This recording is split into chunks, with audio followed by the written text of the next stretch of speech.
Hey awesome people, I'm Ellie and today I'll be doing a super in-depth comparison of the iPhone 5 and 4S. The iPhone 5 is funnily enough the 6th generation iPhone, and to be honest, it's what most people were probably expecting the iPhone 4S to be like.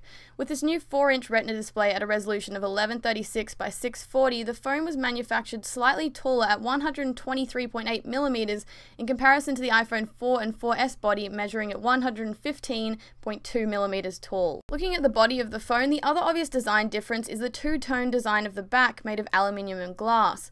The iPhone 5 is also quite lighter in comparison to the previous 4 and 4S, weighing in at 112 grams in comparison to 140. When you pick up the 5 you can tell the difference, and it's even thinner at 7.6mm in depth in comparison to 9.3mm on the 4 and 4S. Another fairly substantial change to the iPhone 5 is with its new lightning connector for syncing, charging and so forth. The 30-pin connector is gone, meaning you now need an adapter to use your old iPhone accessories. There is one upside to the lightning connector though, and that is you can plug it in any way. There's no backwards or wrong way to plug it, like with the previous 30-pin connector. Taking a look in the box of the iPhone 5 and 4S, they both come with earphones, but now the 5 comes with new Earpods. Both earphones have a remote and microphone on them, but the sound quality of the Earpods is much improved. They have a lot more bass and make the previous earphones sound really tinny and cheap. The design of the Earpods is also meant to fit your ears better. This is debatable, but they fit reasonably in my ears and the sound quality is definitely more awesome. Oh, and also the earphone jack is now on the bottom of the iPhone 5. Inside the iPhone 5 you'll find it's fit with the new dual-core 1.3GHz A6 chip as well as 1GB of RAM, and also has 4G LTE support for faster internet speeds, but this can also be battery draining. Battery life is slightly improved though. It's up to 225 hours on standby versus 200 hours on the iPhone 4S, and up to 8 hours on 3G, 10 hours on Wi-Fi compared to 6 hours on 3G and 9 hours on Wi-Fi on the 4S.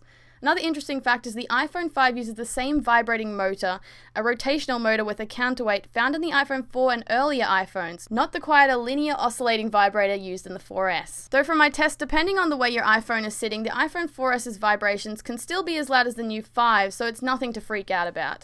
The internals under the home button is also slightly changed, making it more clicky than the 4S, but its design should make it last longer than before.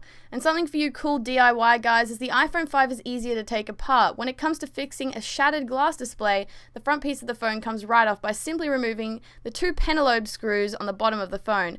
However, the front glass, digitizer, and LCD are combined into a single unit, so screen replacement is still going to be costly. You should also know that to use the iPhone 5 you must have a new nano SIM in comparison to the micro SIM with the 4 and 4S. When it comes to cameras on the new iPhone, the back camera is pretty much unchanged, still an 8-megapixel camera that films in 1080p HD just as the 4S did.